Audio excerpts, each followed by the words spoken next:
ತಯಾರಿ ಮಾಡ್ತಾ ಇದ್ದೀವಿ.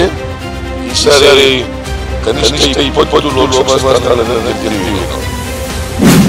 2024ರ ಲೋಕಸಭಾ ಚುನಾವಣೆಯಲ್ಲಿ ಕಾಂಗ್ರೆಸ್ ಪಕ್ಷ ಎಷ್ಟು ಸ್ಥಾನ ಗೆಲ್ಲಬಹುದು?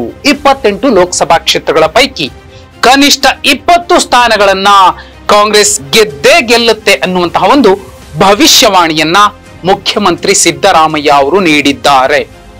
ಅಷ್ಟೇ ಅಲ್ಲ, ಬಿಜೆಪಿ ಅವರು ಹೇಳ್ತಾರೆ 28ಕ್ಕೆ 28 ನಾವೇ ಗೆಲ್ತೀವಿ ಅಂತ. ಆದ್ರೆ ಚಿತ್ರಣ ಹಾಗಿಲ್ಲ, ವಾಸ್ತವ ಸಂಗತಿನೇ ಬೇರೆ ಇದೆ ಅನ್ನುವಂತಹ ಮಾತನ್ನ ಹೇಳಿದ್ದಾರೆ. ಕಾರಣ ಏನು? ಹೇಗೆ 2023ರ ಕರ್ನಾಟಕ ವಿಧಾನಸಭಾ ಚುನಾವಣೆಯಲ್ಲಿ ಕಾಂಗ್ರೆಸ್ ಗೆಲ್ಲೋದಕ್ಕೆ ಬಹುದೊಡ್ಡ ಪಾತ್ರ ವಹಿಸಿದಂತಹ ಚುನಾವಣಾ ಚಾಣಕ್ಯ ಸುನೀಲ್ ಕನ್ನುಗೋಲು ಅವರು, ಅವರದ್ದೇ ಟೀಮ್ ಒಂದು ಮಹತ್ವದ ರಿಪೋರ್ಟ್ ಅನ್ನ, ಆಂತರಿಕ ವರದಿಯನ್ನ ಮುಖ್ಯಮಂತ್ರಿಗಳಿಗೆ ನೀಡಿದೆ. ಅಷ್ಟೇ ಅಲ್ಲ, ಒಂದು ರಣತಂತ್ರವನ್ನ ರೂಪಿಸಿದೆ. 2023 ಏಪ್ರಿಲ್ ಮೇ ತಿಂಗಳಿಂದಲೇನೆ ಅಸೆಂಬ್ಲಿ ಚುನಾವಣೆ ಜೊತೆಯಲ್ಲಿ ಲೋಕಸಭಾ ಚುನಾವಣೆಯಲ್ಲೂ ಕಾಂಗ್ರೆಸ್ ಗೆಲ್ಲಿಕ್ಕೆ ಒಂದು ಸ್ಟ್ರಾಟಜಿಯನ್ನ ಮಾಡಿ ಒಂದು ಟೀಮ್ ತಾಲೂಕುವಾರು ಒಂದು ಅಂಡರ್ ಕರೆಂಟ್ ಆಪರೇಷನ್ ಅನ್ನ ಮಾಡಿಕೊಂಡಿದೆ ಕಾಂಗ್ರೆಸ್ ಪಕ್ಷ. ಅದು ಸುನೀಲ್ ಕನ್ನುಗೋಲು ಅವರ ನೇತೃತ್ವದಲ್ಲಿ. ಅದೇ ಕಾರಣಕ್ಕೇನೆ ಇವತ್ತು ಮುಖ್ಯಮಂತ್ರಿ ಸಿದ್ದರಾಮಯ್ಯ ಅವರು ಮಳವಳ್ಳಿಯಲ್ಲಿ ಬಹುಮುಖ್ಯವಾದಂತಹ ಕಾಮಗಾರಿಗಳಿಗೆ ಚಾಲನೆ ನೀಡುವ ಮೂಲಕ ಸರ್ಕಾರದ ಗ್ಯಾರಂಟಿಗಳ ಯೋಜನೆಗಳ ಸಮಾವೇಶದಲ್ಲಿ ಪಾಲ್ಗೊಂಡು ಒಂದು ಮಹತ್ವದ ಸಂಗತಿಯನ್ನ ಹೇಳಿದ್ರು. 20 ಸ್ಥಾನ ನಾವು ಗೆಲ್ತೀವಿ. ಏನಿರಬಹುದು ನೋಡಿ, ಸುನೀಲ್ ಕನ್ನುಗೋಲು ಅವರು, ಸಿದ್ದರಾಮಯ್ಯ ಅವರು ಮತ್ತು ಡಿ ಕೆ ಶಿವಕುಮಾರ್ ಅವರು ಮೂವರು ಕೂತು ಒಂದು ಪ್ಲಾನ್ ಮಾಡಿರುವಂತದ್ದು. ಮಲ್ಲಿಕಾರ್ಜುನ್ ಖರ್ಗೆ ಅವರು ಈ ಪ್ಲಾನ್ ನ ಬಹುಮುಖ್ಯ ವ್ಯಕ್ತಿ ಅಂದ್ರೆ ಅವರ ನೇತೃತ್ವದಲ್ಲಿ ನಡೆದಿರುವಂತಹ ಸಭೆ. ಆ ಸಭೆಯಲ್ಲಿ ಪ್ರತಿ ಲೋಕಸಭಾ ಕ್ಷೇತ್ರಕ್ಕೆ 7 MLAಗಳು, ಒಬ್ಬ MLC, 8 ವಿಧಾನಸಭಾ ಕ್ಷೇತ್ರ ಬರುತ್ತೆ. 8ರಲ್ಲಿ 8ಕ್ಕೆ 8 ಕ್ಷೇತ್ರಗಳಿಗೆ, ಅಸೆಂಬ್ಲಿ ಕ್ಷೇತ್ರಗಳಿಗೆ ವಿಧಾನ ಪರಿಷತ್ ಮತ್ತು ವಿಧಾನಸಭೆಯ ಶಾಸಕರನ್ನ, ಸದಸ್ಯರನ್ನ ನೇಮಿಸುವಂತದ್ದು. ಪ್ರತಿ ಲೋಕಸಭಾ ಕ್ಷೇತ್ರಕ್ಕೆ ಒಬ್ಬ ಜಿಲ್ಲಾ ಉಸ್ತುವಾರಿ ಸಚಿವ ಇರ್ತಾರಲ್ಲ, ಅವರನ್ನ ಬಳಸ್ಕೊಳ್ಳೋದು. ಇದರ ಜೊತೆಯಲ್ಲಿ category A, category B, category C ಅಂತ 3 ಪ್ಲಾನ್ ಮಾಡ್ಕೊಂಡಿದೆ ಕಾಂಗ್ರೆಸ್. ಅದರಲ್ಲಿ ಗೆದ್ದೇ ಗೆಲ್ಲುವಂತಹ 11 ಕ್ಷೇತ್ರಗಳು ಕೆಟಗರಿ ಎ, ಸ್ವಲ್ಪ ಶ್ರಮ ವಹಿಸಿದ್ರೆ ಖಂಡಿತ ಗೆಲ್ಲುವಂತಹ ಒಂದು 8 ಕ್ಷೇತ್ರಗಳು ಕೆಟಗರಿ ಬಿ.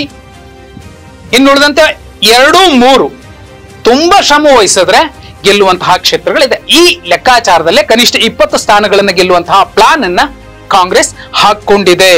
ಇದರಲ್ಲಿ 4 ಕೆಪಿಸಿಸಿ ಕಾರ್ಯಾಧ್ಯಕ್ಷರು ಕೂಡ 4 ಭಾಗಗಳಲ್ಲಿ ಕೆಲಸ ಮಾಡ್ತಾರೆ. ಇವರ ಜೊತೆಯಲ್ಲಿ ಮುಖ್ಯಮಂತ್ರಿ ಮತ್ತು ಉಪಮುಖ್ಯಮಂತ್ರಿ, ಕೆಪಿಸಿಸಿ ಅಧ್ಯಕ್ಷ ಸಿದ್ದರಾಮಯ್ಯ ಮತ್ತು ಡಿ ಕೆ ಶಿವಕುಮಾರ್ ಅವರು ದಕ್ಷಿಣಕ್ಕೆ ಒಬ್ರು, ಉತ್ತರಕ್ಕೆ ಒಬ್ರು ಪ್ರವಾಸ ಮಾಡ್ತಾರೆ. ಈಗಾಗಲೇ ಉತ್ತರದಲ್ಲಿ ಡಿ ಕೆ ಶಿವಕುಮಾರ್ ಅವರಿದ್ರೆ, ದಕ್ಷಿಣದಲ್ಲಿ ಸಿದ್ದರಾಮಯ್ಯ ಅವರಿದ್ದಾರೆ. ಈ ಮೂಲಕ ಹಲವು ಜಿಲ್ಲೆಗಳನ್ನ, ರಾಜ್ಯದ ಎಲ್ಲ ಲೋಕಸಭಾ ಕ್ಷೇತ್ರಗಳಿಗೆ ಇಬ್ರು ಕೂಡ ಪ್ರವಾಸ ಮಾಡುವ ಮೂಲಕ ತ್ರಿಮೂರ್ತಿಗಳ ಟೂರ್, ಮಲ್ಲಿಕಾರ್ಜುನ್ ಖರ್ಗೆ ಅವರು, ಸಿದ್ದರಾಮಯ್ಯ ಅವರು ಮತ್ತು ಡಿ ಕೆ ಶಿವಕುಮಾರ್ ಅವರು ಇಡೀ ರಾಜ್ಯವನ್ನ 2 ರಿಂದ 3 ಸಲ ಸುತ್ತೋದಕ್ಕೆ ಒಂದು ಪ್ಲಾನ್ ಅನ್ನ, ಒಂದು ಚೌಕಟ್ಟನ್ನ ಹಾಕೊಂಡಿದ್ದಾರೆ. ಈ ಎಲ್ಲ ಕಾರಣಕ್ಕೆ ಮತ್ತು ಸುನೀಲ್ ಕನ್ನುಗೋಲು ಅವರ ಸ್ಟ್ರಾಟಜಿ, ಅವರು ಕೊಟ್ಟಿರುವಂತಹ ಆಂತರಿಕ ವರದಿಯ ಪ್ರಕಾರ 6 ಸ್ಥಾನಗಳನ್ನ ಬಿಜೆಪಿ ಮತ್ತು ಜೆಡಿಎಸ್ ಸುಲಭಕ್ಕೆ ಗೆಲ್ಲಬಹುದು.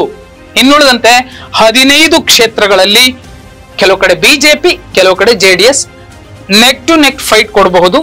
ಆದಾಗ್ಯೂ ಕೂಡ ಡಬಲ್ ಡಿಜಿಟ್ ಅನ್ನ ಕಾಂಗ್ರೆಸ್ ಸುಲಭಕ್ಕೆ ದಾಟುತ್ತೆ.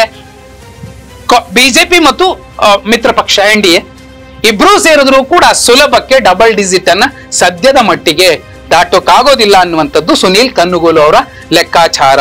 ಹಾಗಿದ್ರೆ ಮುಖ್ಯಮಂತ್ರಿ ಸಿದ್ದರಾಮಯ್ಯ ಅವರು ಅಷ್ಟು ಅಧಿಕಾರ ಸ್ಥಾಯಿಯಲ್ಲಿ ದೃಢವಾಗಿ ದ್ರಾಷ್ಟತೆಯಿಂದ 20 ಗೆಲ್ತೀವಿ ಅಂತಿದ್ದಾರೆ ಅನ್ನೋದಾದ್ರೆ, ಹೇಗೆ ಡಿ ಕೆ ಶಿವಕುಮಾರ್ ಅವರು ಮತ್ತು ಸಿದ್ದರಾಮಯ್ಯ ಅವರು 2023 ಕರ್ನಾಟಕ ವಿಧಾನಸಭಾ ಚುನಾವಣೆಗೂ ಮುಂಚೆ ನಾವು 130 ಗೆಲ್ತೀವಿ ಅಂತಿದ್ರು, ಅದೇ ರೀತಿಯ ಧಾಟಿಯ ಮಾತುಗಳನ್ನ ಆಡ್ತಿದ್ದಾರೆ ಅಂದ್ರೆ 2024ರ ಲೋಕಸಭಾ ಚುನಾವಣೆಯಲ್ಲಿ ಬಿಜೆಪಿಗೆ ಬಹುದೊಡ್ಡ ಶಾಕ್ ಎದುರಾಗಬಹುದಾ? ಅಥವಾ ಕಾಂಗ್ರೆಸ್ ಅತ್ಯುತ್ಸಾಹದಲ್ಲಿ ಹೋಗ್ತಿದೆ, ಅದೇ ಉತ್ಸಾಹದ ನಂಬರ್ ಕೂಡ ಸಿಗಬಹುದಾ? ಎಲ್ಲೋ ಒಂದು ಕಡೆ ಬಿಜೆಪಿ ಕಾಂಗ್ರೆಸ್ ಮಧ್ಯದಲ್ಲಿ ಜೆಡಿಎಸ್ ಹೇಳ ಹೆಸರಿಲ್ಲದಂತೆ ಆಗುತ್ತೆ. ಕಮೆಂಟ್ ಮಾಡಿ.